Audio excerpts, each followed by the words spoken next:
Ya, Assalamualaikum warahmatullahi wabarakatuh. Kita ketemu lagi di channel Deci kita.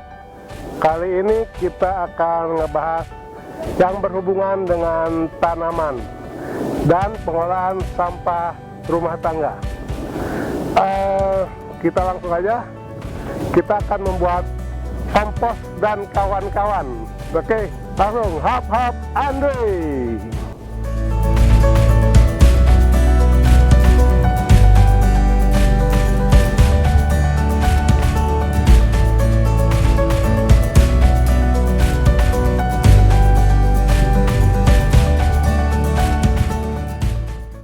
Oke, sekarang kita udah bersama Kang Rijal dari P4M PT ITP ya, Tajur.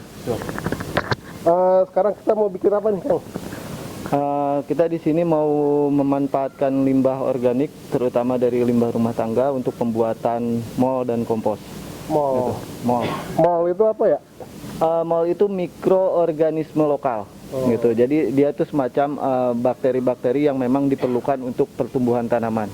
Gitu. Nanti bahan-bahannya itu bisa kita dapatkan dari sampah-sampah rumah tangga seperti sampah makanan, sayuran, buah-buahan dan lain-lain. Nanti ditambah dengan beberapa seperti kandungan karbohidrat dan glukosanya yang bisa didapat juga dari lingkungan sekitar rumah, kurang lebih seperti itu.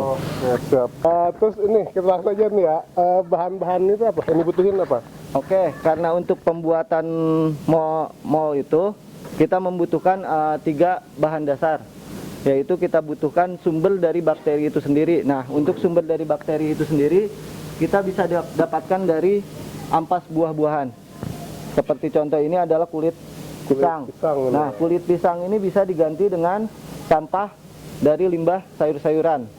Gitu. Alternatif yang lainnya. Nah, bisa juga dari sisa nasi bekas. Itu bisa dijadikan untuk sumber bakteri. Nah, yang kedua untuk sumber glukosanya itu sendiri, dalam artian ketika fermentasi itu si bakteri butuh makanan. Jadi mereka membutuhkan sumber glukosa dan karbohidrat. Nah, untuk glukosanya sendiri kita bisa membuat sendiri dari rumah dengan gula Jawa. Gula merah ya? Betul, gula merah atau bahasa kerennya gula Jawa bahasa kita. Nah, gula Jawa ini bisa kita buat dengan perbandingan 100 gram dengan 1 liter air. Oh, jadi itu dilarutkan. Itu butuh hanya 100 gram gula Jawa. Nah, alternatif lain dari gula Jawa ini bisa menggunakan tetes tebu. Tetes tebu atau molase. Gitu. Nah, itu di pertanian itu ada tetes tebu, atau kalau tidak alternatif air, alternatif larutan glukosa tadi bisa menggunakan air menggunakan larutan dengan gula putih. Gula putih. Betul. Gitu. Nah, untuk yang ketiga yang kita butuhkan adalah sumber karbohidratnya sebagai makanan dari si bakteri tadi. Nah, untuk sumber karbohidratnya itu tadi kita bisa didapatkan dengan mudah juga nih. Ini air cucian beras. Oh, air cucian beras. Biasanya ibu-ibu setelah mencuci beras ini airnya suka dibuang. Sayang. Bisa dimanfaatkan untuk sumber karbohidrat dari pembuatan mol itu sendiri. Nah, kurang lebih seperti itu dari bahan-bahannya. Berarti ini gampang juga ya, ada di sekitar kita gitu, mudah didapatkan ya bahan-bahannya. Secara praktek untuk pembuatan mol ini sangat mudah. Bahan-bahan juga bisa didapatkan. Tidak perlu kita mencari susah payah atau produk-produk dari pabrikan. Gitu. Kita bisa membuatnya sendiri mau di rumah. Nah, terus alat-alat yang dibutuhkan ini, Kang, apa aja, Kang? Nah, kalau alat-alat yang dibutuhkan, kita di sini menggunakan alat dekomposer. Alat dekomposer ini adalah alat untuk memfermentasikan bahan-bahan tadi yang sudah dicampur sehingga menjadi cairan mol. Gitu. Nah, selain itu untuk penerapannya juga alat-alat yang lain juga seperti sarung tangan untuk menjaga kebersihannya. Lalu jika memang diperlukan bahan-bahan yang memang masih berukuran besar bisa kita iris kecil-kecil, gitu. Kurang lebih untuk mempercepat proses fermentasinya, gitu. Nah, cuma ini, Kang, ya, ini kan bentuknya ini lumayan rumit ya untuk ukuran rumah tangga. Ini bisa diganti nggak? Misalkan cukup ember aja atau botol aja gitu. Sebenarnya untuk alternatif pembuatan mol ini kan bisa secara anaerob atau secara aerob. Dalam artian bisa tertutup rapat tanpa oksigen atau dengan oksigen. Nah, untuk pembuatan mol ini sendiri bisa secara aerob, dalam artian kita mencampur bahan lalu menyimpan dalam sebuah ember atau drum lalu tutup. Oh, gitu juga bisa Gitu. ya. Itu juga udah sederhananya bisa. Nah, itu biasanya untuk waktu fermentasi dari bahan-bahan bakteri-bakteri itu membutuhkan 1 sampai 1 bulanan, 1 minggu sampai 1 bulan. Oh, Gitu. Nah, untuk pengecekannya bisa setiap 1 minggu sekali kita lihat.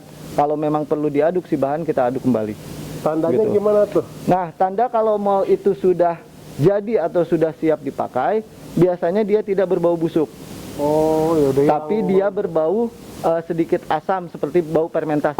Kita bisa langsung praktekin kan nih? Oke, bisa. Oke.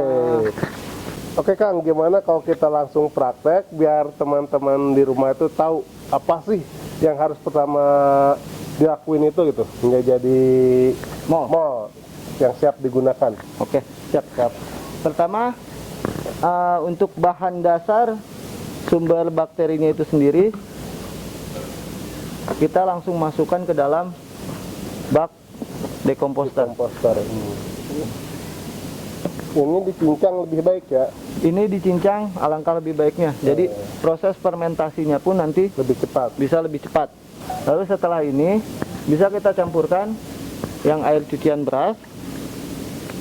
Nanti ini kita campur lagi dengan kurang lebih 5 literan 5 literan. 5 literan Satu air botol ini. untuk 1 botol ini. Gitu. Lalu kita masukkan juga air gula merah Merah. sebagai sumber glukosanya nanti untuk pakan bakterinya. Nah, setelah bahan tercampur, kita tambahkan dengan kurang lebih sekitar 2-5 liter air. Oke.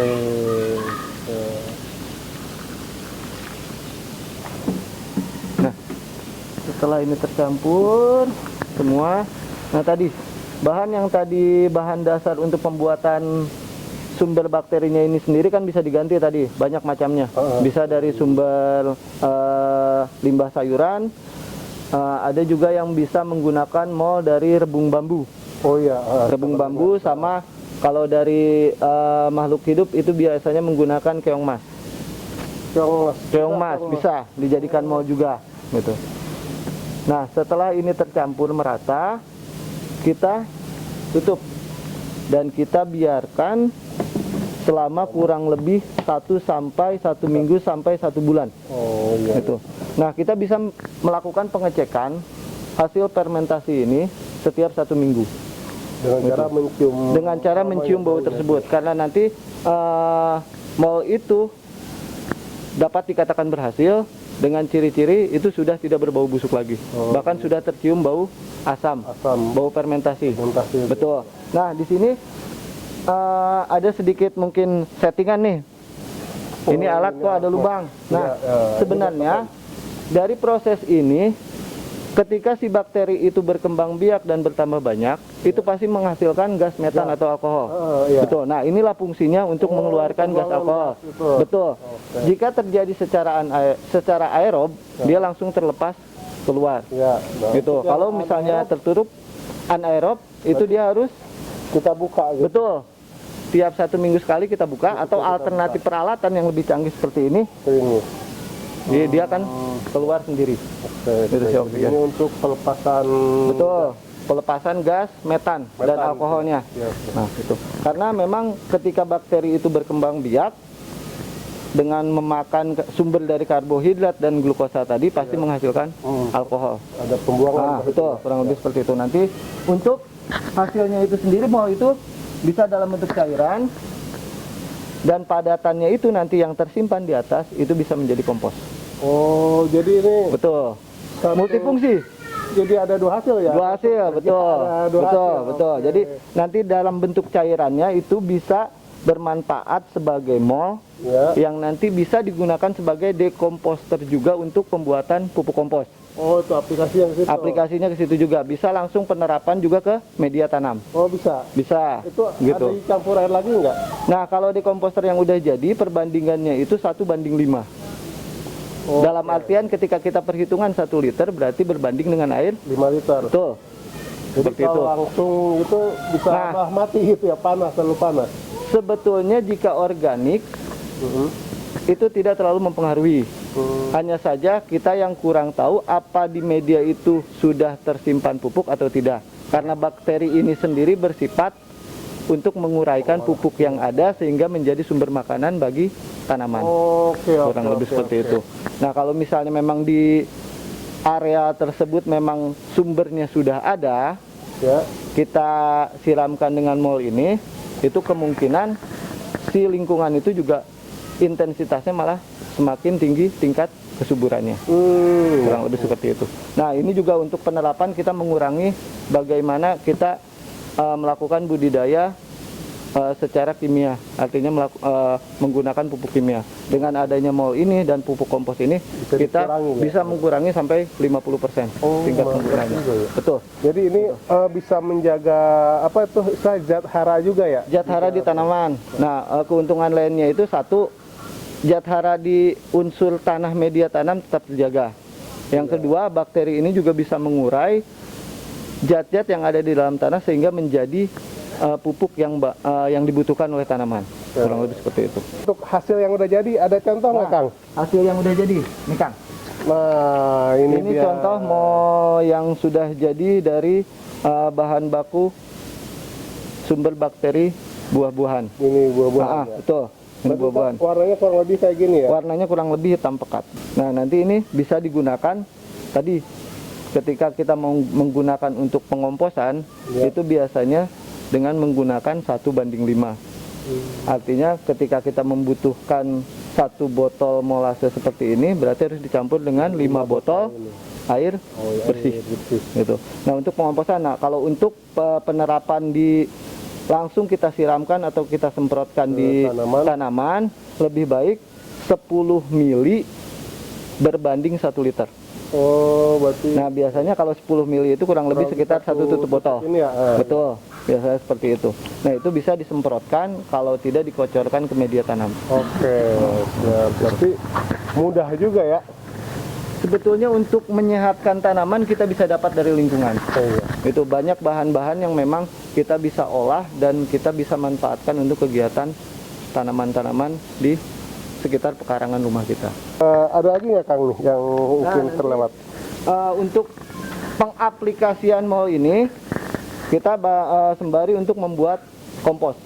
Nah, kompos ini nanti berguna untuk media tanaman itu sendiri. Nah, kita menggunakan mol tadi yang sudah jadi, lalu kita campurkan dengan bahan-bahan yang ada di sini. Bahan-bahan pun ini berasal dari limbah rumah tangga. Oke, tentu Kang ya. Betul. Gini nih, tadi kan kita udah bikin ini nih mall ya. Bisa kan, gampang kan ya, teman-teman pasti bisa bikin ini. Nah, sekarang kita akan bikin kompos ya. Betul. Masih menggunakan hasil dari pembuatan mall ini. Kita sebut ini udah jadi mall tuh ya. Betul. Kita akan menggunakan mall untuk aplikasi pembuatan kompos. Betul. Oke, stay terus ya di channel Deci kita untuk pembuatan kompos dari limbah rumah tangga. Betul.